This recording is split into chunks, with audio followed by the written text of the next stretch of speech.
हम में से प्रत्येक परिजन को कुछ मान्यताएं अपने मन में गहराई तक उतार लेनी चाहिए। एक ये कि जिस समय में हमारा आप जीवित रह रहे हैं एक विशेष समय है, इसमें युग बदल रहा है और युग परिवर्तन की बेला है। हम में से प्रत्येक साधक को ये मान के चलना चाहिए कि हमारा व्यक्तित्व विशेष, हमको भगवान ने किसी विशेष काम के लिए भेजा है। कीड़े मकोड़े और दूसरे सामान्य तरह के प्राणी पेट भरने के लिए और औलाद पैदा करने के लिए पैदा होते हैं।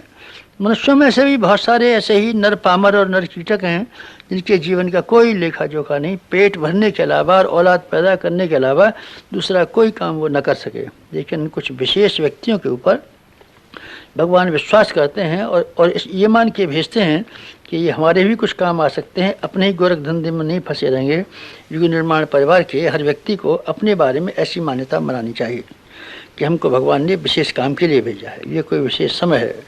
और हम में से हर आदमी को ये अनुभव करना चाहिए कि युग की आवश्यकताओं को पूरा करने का उत्तरदायित्व हमारे कंधे पर है। अगर ये विश्वास कर सकें तो आपकी प्रगति का द्वार खुल सकता है और आप महामानवों के रास्ते पर, जो कि इस अपने परिवार के निर्माण का उद्देश्य है, आप सफलतापूर्वक चल सकते हैं।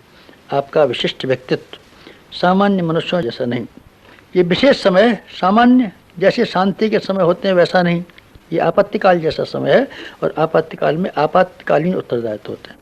हमारे ऊपर जिम्मेदारियां सामान्य जिम्मेदारियां नहीं हैं, पेट भरने मात्र की जिम्मेदारियां नहीं हैं, बल्कि युग की भी जिम्मेदारियां हैं। ये मान के हमको चलना चाहिए और ये मान के चलना चाहिए कि रीछ बानर जिस तरीके से विशेष भूमिका निभाने के लिए आए थे और ग्वालवाल श्री कृष्ण भगवान जी के साथ विशेष उत्तरदायित्व निभाने के लिए आए थे, आप लोग इस तरह का अनुभव और विश्वास कर सकें, आप लोग हमारे साथ उसी तरीके से जुड़े हुए हैं और विशेष उत्तरदायित्व महाकाल का सौंपा हुआ पूरा करने के लिए हम लोग आए हुए हैं। अगर ये बात मान सकें तो फिर आपके सामने नए प्रश्न उत्पन्न होंगे और नई समस्या उत्पन्न होंगी और नए आधार और नए कारण उत्पन्न होंगे।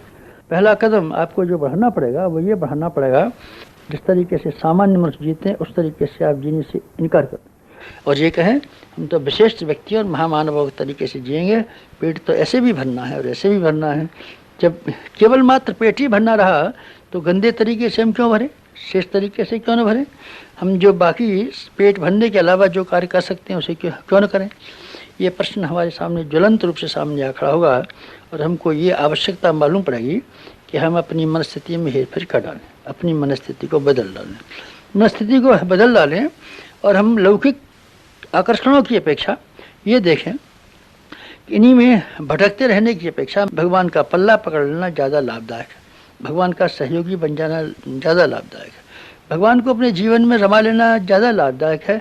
संसार का इतिहास बताता है कि भगवान का पल्ला पकड़ने वाले और भगवान का अपना सहयोगी बनाने वाले कभी घाटे में नहीं रहेंगे। ये विश्वास करें तो एक बहुत बड़ी बात है, जानना चाहिए। हमने एक बहुत बड़ा प्रकाश पा लिया अगर हम ये अनुभव कर सकें तब कि मनस्थिति बदलनी है और संसारिकता का पल्ला पकड़े रहने की अपेक्षा भगवान की शरण में जाना है। ये हमारा दूसरा कदम होगा ऊंचा उठने के लिए। तीसरा वाला कदम आत्मिक उत्थान के लिए हमारा ये होना चाहिए कि हमारी महत्वाकांक्षाएं, हमारी कामनाएं, हमारी इच्छाएं बड़प्पन के केंद्र से हटें और महानता के साथ जुड़ जाएं।